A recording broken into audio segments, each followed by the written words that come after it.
pepperoni pizza to go. I don't mean that kind of order. I mean quiet, respect, consideration for the rights of others, that kind of thing. Now, the case before us has been brought by Gerald Giant against Jack in charge of stealing. I call Mr. Giant to the stand. Please tell us what Jack did to you. He broke my nose. He broke my knee. I've got 2 black eyes. I can barely see. My jaw's so sore, I can hardly talk. Ever since he chopped down that big beanstalk. Why are you rhyming, Mr. Giant? This isn't a nursery rhyme. When I fell, I also broke my funny knee. Sometimes things come out in rhyme. Oh, please don't rhyme in my courtroom. Mr. Giant, Jack is accused of stealing. Are you saying he also did all of this to you? Jack came and stole my gold. Then he came back again to steal my heart and my gold and ring in. I object! The witness is still rhyming, and it's getting worse and worse. No more rhyming, Mr. Giant. Am I clear? Yes, Judge, I can hear. The floor there hurt my ears. Stop picking on my poor husband. What are you going to do about Jack and the things he stole? Throw the book at him, Judge. I object! What are you objecting now? It's dangerous to throw things. It's just an expression, meaning we should put Jack in jail and throw away the keys. I object. Now the prosecutor's throwing things too. Go on, Mrs. Giant. Just don't throw a fit. Here's how it happened. One day, out of the blue, a huge beanstalk grew all the way up to our castle in the clouds, and this ragamuffin Jack climbed up it. He looked lost and hungry, so I invited him in, gave him a snack, and even had our harp sing for him. Then, as soon as my husband, General, came home, Jack ran off with our stuff. I chased him out of the room and out through the yard. I chased him down the beanstalk. We were running really hard. But he got down first and chopped the beanstalk flat. So down and down I fell and landed with a splat. Splat! Are you allowed to say splat in court? I don't like slang in my courtroom either. But we're here to find out the truth. Now, what do you have to say about this, Jack? It is a very dangerous thing to make someone go splat. It's not true, Judge. He may have gone crash. He may have gone bang. He may even have gone kaboom, but he definitely did not. I did not hear him go splat. That's ridiculous! I heard splat all the way up from in the castle. It was a splat and that's that. Rhyming alert! Rhyming alert! Order in the court, I say. Is it time to order pizza now? Enough about pizza and enough about splat. Prosecutor, do you have any other witnesses? Yes, Judge. I called the clerk from Axe Depot. Now, Mr. Clerk. You didn't ask if I promised to tell the truth, the whole truth, and nothing but the truth. Sorry about that. Well, do you? Of course. What a silly question. Now, do you know Jack? Yes, he came into X Depot a couple of weeks ago with the biggest bag of gold I ever seen. That was our retirement money! That didn't work so good. What did Jack want? The fanciest, most expensive X in the world. He bought the Beanstalk Chopper 3000. It took the whole bag of gold to buy it too. Do you still have the gold? Are you kidding? I spent it on the new gingerbread siding for my house. They say it's great for keeping out big bad wolves, but it seems to be attracting kids named Hansel and Gretel.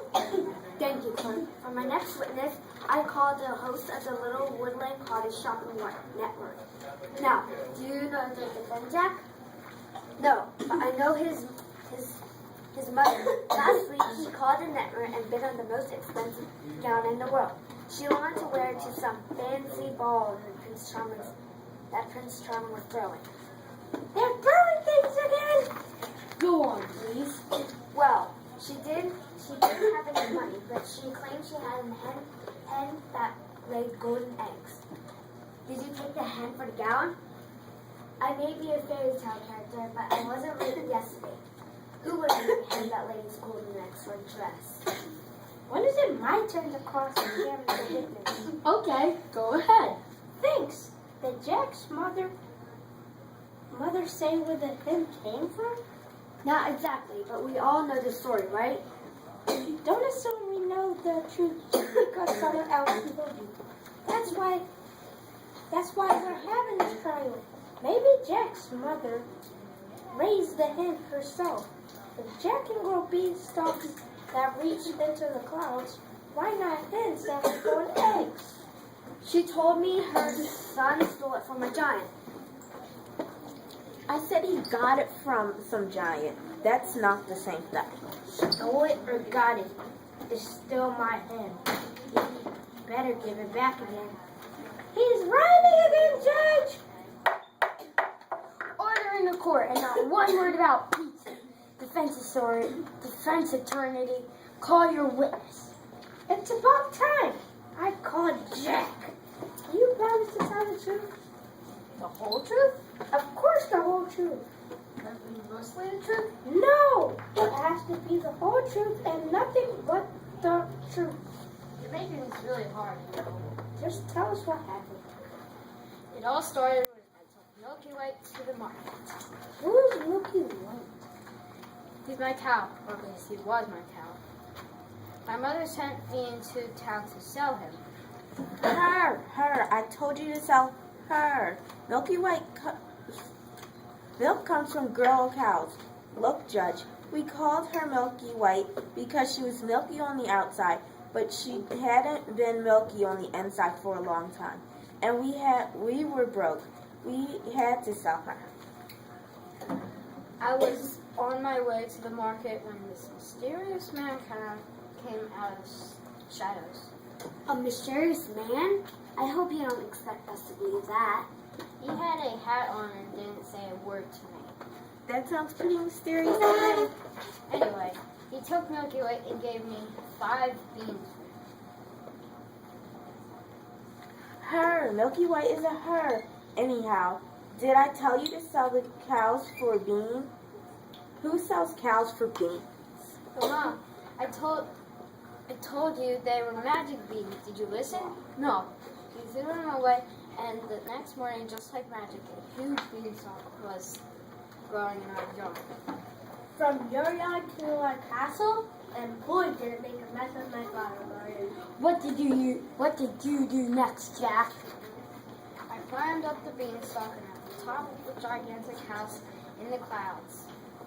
What did you do? I snuck inside after that long time. I was hungry. So I told Mr. Giant that I was poor. Starving lad who had gotten lost and climbed up the beanstalk. She fixed me a big plate of food. A big plate of food. Then, all of a sudden, Mr. Giant appeared and went all fee-fi-fo-fum on me. Fee-fi-fo-fum? What do you mean he went all fee-fi-fo-fum on you? He started yelling fee-fi-fo-fum. I smell the blood of an Englishman. I'm not English. Even though I smell the blood of an Englishman. I'm not English.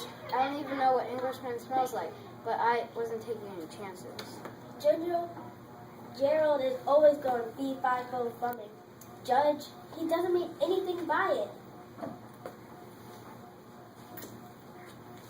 So what did you do? I'm sorry for interrupting, Judge, but this is getting interesting. I ran as fast as I could. Then I jumped on the beanstalk and climbed down. I'm quite nimble and quick. You should have seen what I call campstick. But in all this running, I see you can still have time to stop and steal a bag of gold. That's an excellent point. Which were you, Jack? Frightened or greedy? Oh, Judge. Yeah, I was on this huge house with beautiful things in it. And we're so poor. I just sold our only cow for 5 beans. For Pete's sake, I thought, who's going to miss one little bag of gold? So you just grabbed the golden man? He's guilty, Judge. He just admitted.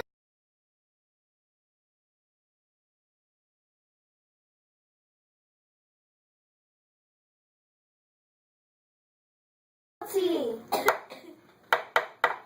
Silence!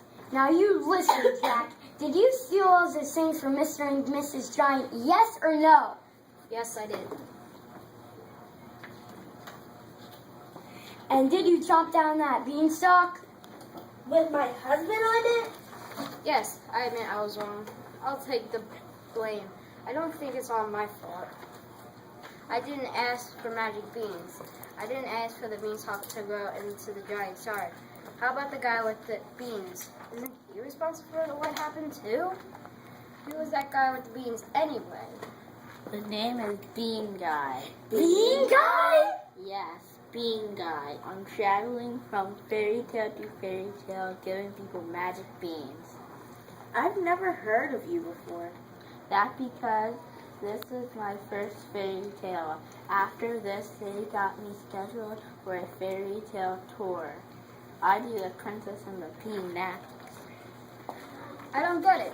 I give you magic beans. To teach you a lesson, of course. Fairy tales are about teaching people a lesson. For starters, Jack, you're being irresponsible. Irresponsible? How? Your mother told you to go into town and sell your cow, but you sold her to me, the first person you met on the road. You're lucky you got beans for her. And didn't anybody ever warn you about talking to strangers? Wow, you're right. I could have gotten into even worse trouble. How can I ever thank you? Now that you mention it, I could use some help in the bean laboratory. I'm working on a magic bean that puts beautiful girls to sleep for 100 years. What about our heart, our hand, and our gold? That's our savings for when we're old. Mr. Giant is right. Even if his rhymes are a fright. Ahem. You're going to have to work off your debt to Mr. and Mrs. Giant first. You can clean their giant house. And wash our giant floors. Then sing like the heart of their supper and oil our squeaky doors. Being God, this is your idea all along?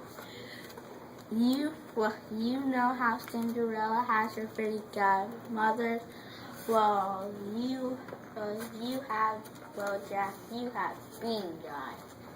But Cinderella went to the prince's ball. And you got to go to the giant castle. Maybe you'll think about your consequences of your action before taking that doesn't belong to you. Mr. Giant, are you satisfied with this decision? Absolutely, Mr. Bean Guy. Hey, I didn't rhyme that time. I'm cured. This concludes our case. I just have one thing to say. Order in the court! And